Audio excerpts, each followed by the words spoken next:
So this is an installation of 6 kilowatt Fairman hybrid inverter with a 60 amps charge controller.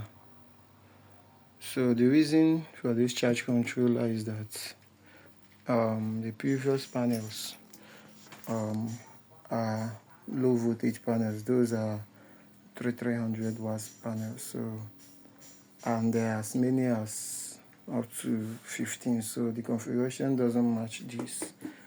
So, but with time we have to change those panels to 600 watts,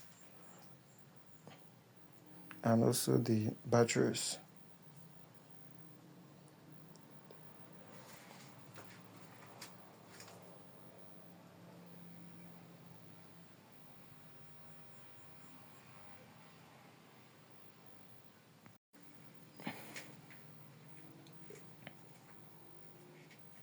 So this system here now will be powering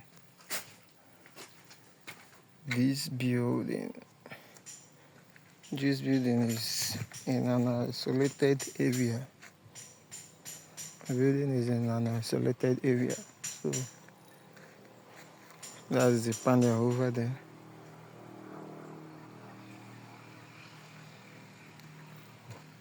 And it's powering also one building over there.